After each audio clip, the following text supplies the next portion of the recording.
When someone heard that a person is blind, when you hear that, many of us assume that it means that those folks are completely in the dark. Well, that's wrong. In fact, only 1 out of every 10 people who are blind see nothing at all. This is one of the many misconceptions that bother those who are visually impaired. The lack of true facts out there, coupled with the lack of education, really a source of frustration for many, including our next guest. Let me tell you more about Bella Cosper. She has worked in Hollywood as a writer and actress. She was diagnosed with a degenerative eye disease in 2008. And when she did that, she revealed that opportunities for her in the business kind of dried up. As a writer, her goal is to show that she can write for more than disabled roles. Bella wants to normalize blindness, so she's doing that with her work and with her production company, Egg Roll Media. You get to meet her now, and it just gives me, I actually got, as I read all of that, I got goosebumps, Bella, because I just love when I find someone who sees something wrong, something broken, something that's not just, that is unequal, and says, no, no, no, this is not okay.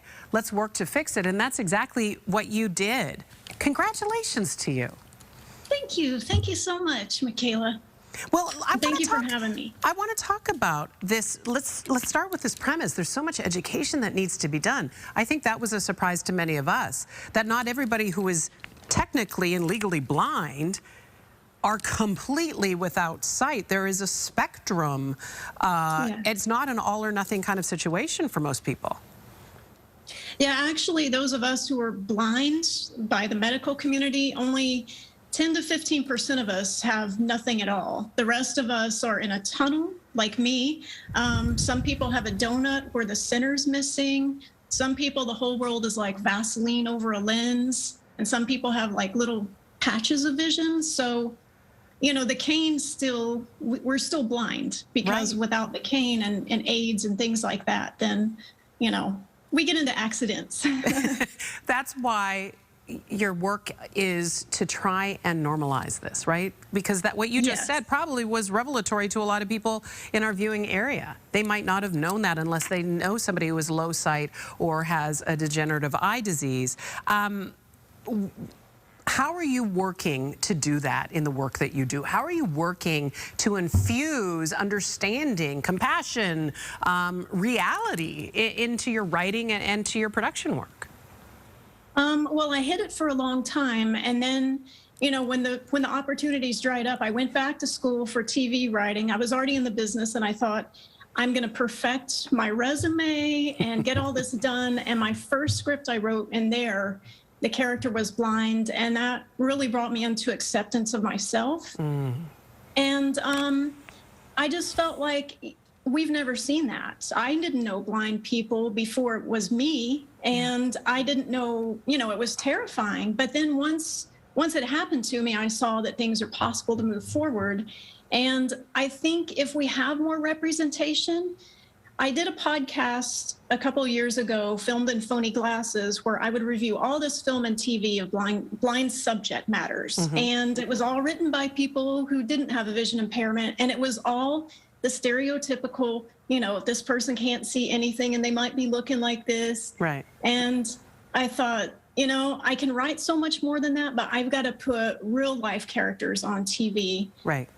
Whether if it's in the writing or the acting, but people won't react to us the way they do if they're more knowledgeable of who we are. Of course. And unfortunately, we take our cues from what we see on the big screen and in media and on TV, right? And we know that those things are supposed to be fictionalized. They're not based in reality, but those stereotypes persist into society. Yes, they do. Sadly, I've had people on the street think I'm faking it, you know, with my cane many times, because, you know, like recently I was walking down the sidewalk, beautiful day, and it felt like I stepped in dog poop.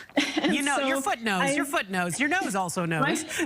My foot knows. And I looked down at my shoe and somebody screaming, "You're not blind," but with a lot more profanity. And it got very, almost violent. And you know, all I was thinking, I was almost at my home, and, you know, it's just things like that. And we need to educate people.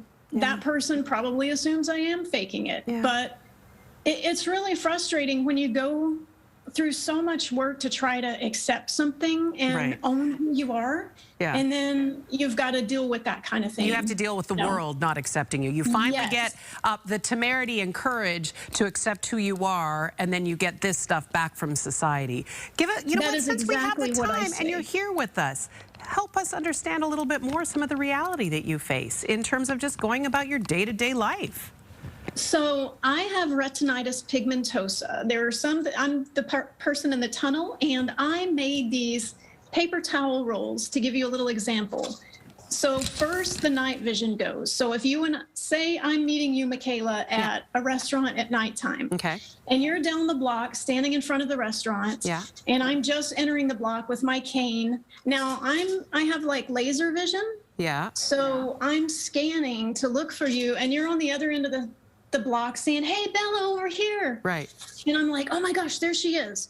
If I want to be focused on where you're at, my cane is helping me avoid bus stop benches, fire hydrants, dogs, those little signs outside of restaurants, all that stuff.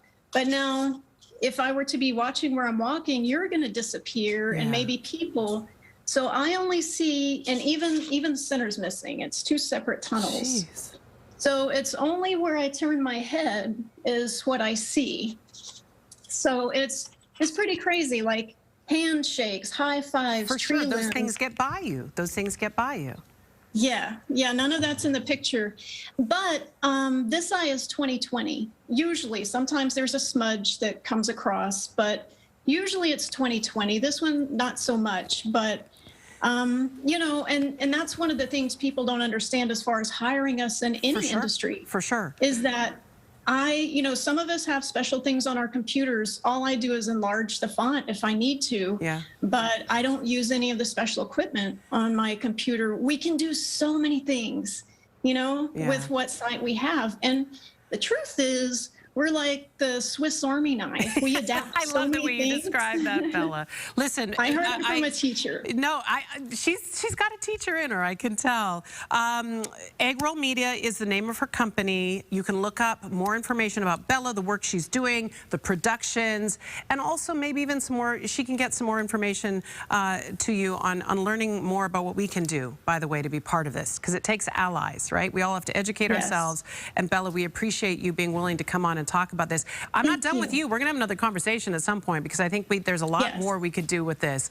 See that little link right there, foxla.com/links? That'll take you to Bella's website, Egg Roll Media. Thank you, Bella. Blessings to you. Thank and a you very so happy much. Thanksgiving, darling, okay? Back at you. Still to